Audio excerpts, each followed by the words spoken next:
Olá, aqui é o Nilo Guimarães e hoje nós vamos falar de uma solução, de uma ferramenta gratuita que você pode usar para melhorar o desempenho, os resultados da sua empresa, da sua fábrica. Estou tratando da programação linear e usos práticos da mesma. Nós veremos ao longo dessa série de vídeos aqui como você pode melhorar a eficiência de um processo fabril, de um sistema de transporte de itens, onde você precisa utilizar e alocar de melhor forma recursos escassos. Existem muitos termos relacionados à programação linear e nós estaremos estudando alguns deles ao longo desses vídeos. A programação linear tem muito material, tanto em inglês, espanhol, português também. Por exemplo, esse livro aqui que trata de programação linear, trata dos conceitos e modelagens na linguagem R, que é uma das formas aí de nós termos resultados práticos. Não se preocupem, porque as ferramentas, tanto no Excel, o Solver, a linguagem R, Python, Lindo, que é um sistema específico para programação linear e não linear também, eles são ferramentas gratuitas, tá? E você precisa estar utilizando. Existem muitos livros em português, você pode estar consultando. A base da programação linear é geométrica, né? Embora a gente trabalhe de forma algébrica para solucionar isso nos computadores. Mas a origem dela é geométrica e nós estaremos vendo isso aí. A programação linear faz parte de uma grande área chamada pesquisa operacional. Quando é que surgiu a pesquisa operacional? A pesquisa operacional teve um grande impulso na Segunda Grande Guerra. Então a Inglaterra tinha recursos escassos, militares, e precisava obter um melhor resultado, um resultado ótimo a partir desses recursos. Então eles criaram equipes de pesquisa e de operações militares, que foram muito bem sucedidas, conseguiram êxito nos seus trabalhos. E porque eram equipes de pesquisa operacional militar, no final acabou se usando o termo pesquisa operacional para lidar com todas essas técnicas.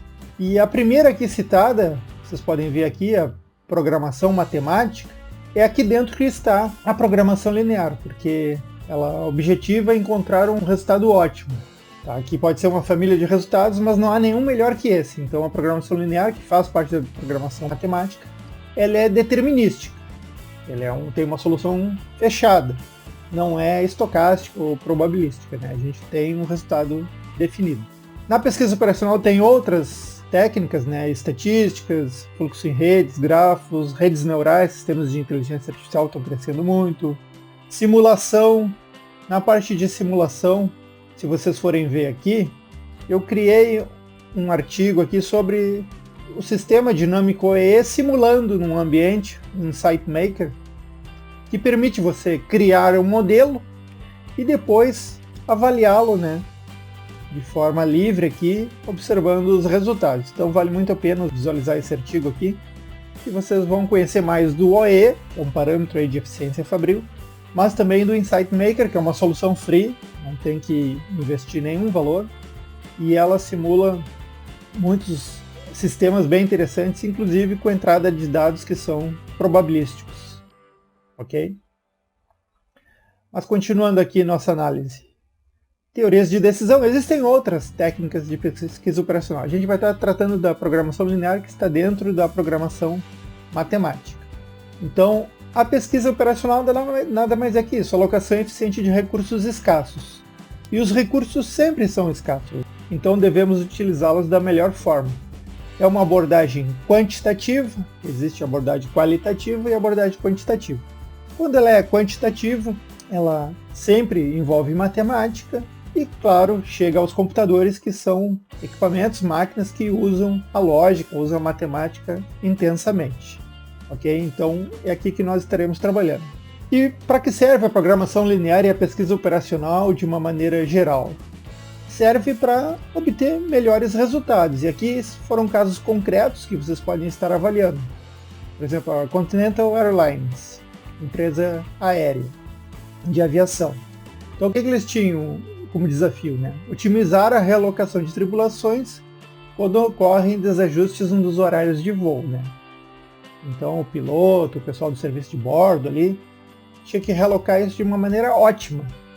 E eles conseguiram, usando pesquisa operacional e certamente programação linear, eles conseguiram economia anual de 40 milhões de dólares. Então, muito expressivo, né? Muito expressivo no resultado operacional, a bottom line, como se fala, né? O resultado dessa empresa, que é 40 milhões de dólares. Não é pouco dinheiro. A Samsung, redução de tempos de fabricação e níveis de estoque, controlar filas, controlar processos. Eles conseguiram mais de 200 milhões de economia das receitas. E certamente economizaram tempo também, certamente, porque otimizaram os tempos aqui de fabricação. Então houve economia de recursos e de tempo. A Sears, programação de rotas de veículos para frotas, né? Aliás, existem muitas técnicas aí para transporte de itens. Certamente você usa o Waze para se locomover, né? Para encontrar o melhor trajeto. O Waze, eu não conheço os detalhes dos algoritmos que eles usam, mas certamente usam inteligência artificial, devem utilizar redes neurais artificiais, mas acredito que usem também a programação linear, que tem uma solução muito boa para esses casos aqui de transporte de itens. Economizaram, então, no caso da Sears, 42 milhões de dólares por ano. A General Motors, né, na área automotiva, aumentaram a eficiência das linhas de produção, promedio de 90 milhões de dólares. A AT&T, na área de telefonia, projeto de operação de call centers, 750 milhões a mais de lucro. Tá? Então isso aqui é do Hillary Lieberman, de 2013. Então olha só o impacto que pode causar. Aí você pode estar pensando, mas então isso só serve para grandes empresas, ou grandes empresas estatais ou privadas. Não, as soluções que calculam isso, elas são free, elas são gratuitas e resolvem muitos problemas. Então empresas médias e empresas pequenas podem sim utilizar. Às vezes não utilizam porque não conhece, agora você estará conhecendo.